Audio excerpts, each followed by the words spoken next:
देखिए, जब कोई नीति के तहत बात हो, नीति और नियत और नैतिकता तीनों को नीतीश कुमार ने फ्रीज में रख दिया और फिर महत्वाकांक्षा जाग गया जो 2010 में जगा था पीएम मटेरियल, और 2014 में उन्होंने लड़के दिखा दिया। आज भी मैं कह रहा हूं कि अगर आप में हिम्मत है तो 2014 की तरह लड़ें, पीएम मटेरियल पता चल जाएगा। और जहां तक है, पहले हमने तो अपना फर्ज पूरा किया। ईमानदारी से कह दें, महादेव साक्षी हैं, भारतीय जनता पार्टी ने इन्हें जीरो से हीरो बनाया, मुख्यमंत्री बनाया।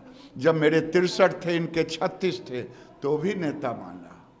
जब इनके 43 थे, हमारे 74 थे, हमने कहा था कि हमारे नेता नीतीश कुमार हो, हमने माना। हम नीति और नियत के साथ चलते हैं। इनके मन में महत्वाकांक्षा सर पे नाचने लगा, तो बहाना तो कुछ चाहिए। जब आप लोग जानते थे ऐसे कैरेक्टर के हैं, 6 बार आपके साथ गठबंधन में रहे, फिर भी आप लोग उनको कर्पूरी, जेपी सबसे तुलना कर दिया, आखिर क्यों दादा? हमने सम्मान दे करके, क्योंकि किसी को मुख्यमंत्री बनाया तो उसको गाली दें। जिसको हमने मुख्यमंत्री बना के सम्मानित किया, एक था लालू जी की पार्टी, जो देश के अंदर, बिहार के अंदर जो माहौल क्रिएट किए, वो किसी से छुपा नहीं है। बहू बेटी, इज्जत, गाड़ी घोड़ा, जिन लोगों का जीना, तो हमें तो किसी इनको सम्मान दिया। इस सम्मान के कारण इनके अंदर लगने लगा मैं ही हूं, तब ये गठबंधन है। और महादेव ने सब दिखा दिया। जब 63 और 36 था, तब ने भी हमने साथ दिया। जब 43 और 74 हुआ, तब भी साथ दिया। लेकिन हम महत्वाकांक्षा को तो यहाँ कोई जगह नहीं है। प्रधानमंत्री का यहाँ जगह नहीं है। वो जगह जहाँ था वहाँ चले गए। लेकिन वो कह रहे हैं कि आप लोग वो खत्म करने की साजिश कर रहे थे। चिराग पासवान हो या आरसीपी हो, एक नाथ शिंदे की तरह आप उनकी पार्टी को तोड़ने की। अरे भाई, कुछ ना कुछ तो बोलेंगे ना। अगर मुझे खत्म करना होता तो 43 और 74 को कोई तुलना था? मुख्यमंत्री मानते थे और कलेजा पर हाथ धर के कि जिस स्वतंत्रता के साथ उन्होंने, कभी बीजेपी का कोई एमएलए, मंत्री, कार्यकर्ता दुखित रहता था कि साहब सरकार में तो हमारी हिस्सेदारी नहीं है। खैर, ये सब बातों से कोई मतलब नहीं। बिहार में जिस तरह के हालात हो, पीएफआई का आए हो, या बेगूसराय में आपने कई बार ये बात को उठाया, सीमांचल की बात को उठाया, तो आप साथ में भी नहीं है, तो अब क्या हालात हैं? देखिए, हम नीतीश कुमार और लालू जी के बल पे नीति की राजनीति नहीं करते ना। हम जनसंघ के समय से जो करते हैं, जनता जो ताकत देती है उसको कर दिखाते हैं। जनता ने मुझे ताकत दी, 370 धारा हमने हटा के दिखा दिया, एक देश एक कानून। और ये भी कह देते हैं कि अगर हमारी सरकार बिहार में बनेगी तो ये पीएफआई और सरिया कानून के खिलाफ हम कार्रवाई करेंगे। सरकार कितने दिन चलेगी?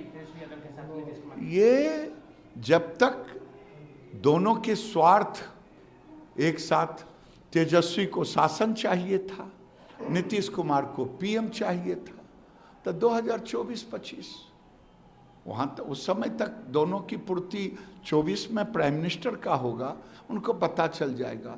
मैं तो चुनौती के साथ कहता हूँ कि नीतीश बाबू आप पीएम मटेरियल हैं, तो 14 की तरह एक बार चुनाव लड़ लें आमने सामने, और अगर आप जीत गए तो पीएम मटेरियल आपको मानेगा लोग। लेकिन इनमें हिम्मत नहीं है, आज तक अकेले चुनाव नहीं लड़ा है। ये देखिए, जिन्होंने उन्हें गालियां दी, जिन्होंने उनको अपमानित किया, उनके साथ वो जा रहे हैं। जिन्होंने सम्मान दिया, उनको छोड़कर जा रहे हैं।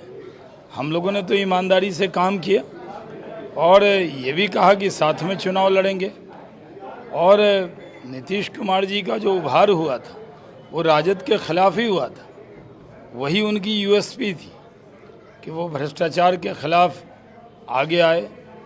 तो आज जिस वजह से वो पहचाने गए, आज उन्हीं के साथ जाकर खड़े हुए।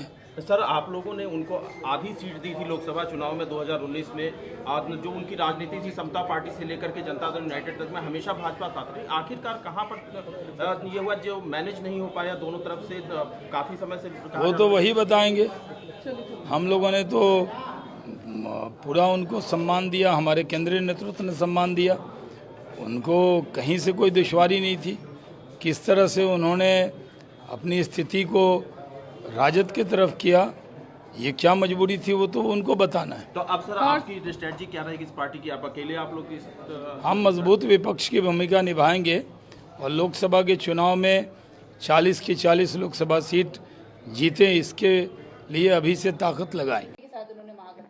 देखिए, कुछ लोगों के लिए गुजरात से अदावत, मोदी से बगावत राजनीतिक तिजारत बन गई है, और जिन लोगों के लिए गुजरात से अदावत, मोदी से बगावत राजनीतिक तिजारत हो, वो इसी तरह के तमाम उलट पलट और उल्टा पलटी देखते हैं। लेकिन एक बात समझना चाहिए कि नरेंद्र मोदी जी के परिश्रम का परिणाम और तपस्या की ताकत इस तरह के पाखंडी प्रोग्रामों से ख़त्म होने वाली नहीं है, कमज़ोर होने वाली नहीं है। लेकिन अफसोस की बात है कि कुछ लोगों की ये आदत हो गई है और कुछ लोग बहुत खुश हैं। हमें लगता है कि खुशफहमी में किसी को कोई एतराज़ नहीं है, लेकिन गलत फहमी नहीं होनी चाहिए। और उन लोग जो लोग बहुत खुश हैं, बेगानी शादी में अब्दुल्ला दीवानी की तरह नाच रहे हैं, उन्हें समझ लेना चाहिए कि काट की हांडी आप चढ़ाते रहो, बार बार चढ़ाते रहो, और चढ़ाने के बाद उसका क्या हश्र होगा वो भी देख लेना। सर, हैबिचुअल बिट्रेयर करके उनको टैग दिया गया है और बीजेपी जो है पूरे पटना में अब प्रोटेस्ट भी कर रही है। देखिए, एक बात समझ लेना चाहिए, कुछ लोग जो कुछ नेता होते हैं जो जनता की चॉइस से होते हैं, पब्लिक की चॉइस से होते हैं, और कुछ लोग होते हैं पॉलिटिकल चीटिंग से होते हैं। तो जो एक तरफ पॉलिटिकल चीटिंग के ज़रिए लीडर बनना और दूसरी तरफ पब्लिक की चॉइस से लीडर बनना, इसमें ज़मीन और आसमान का फ़र्क है। सर, डबल स्टैंडर्ड का उनका कैरेक्टर दिखाई दिया है, क्योंकि एक उनका वायरल वीडियो जो है उसमें वो बोल रहे हैं कि इनके साथ कभी नहीं जाएंगे। अच्छा, अब ये बताओ कि आप जिसका कैरेक्टर है ही नहीं, उसके बारे में क्या कैरेक्टर का आप सर्टिफिकेट मांग रहे हो?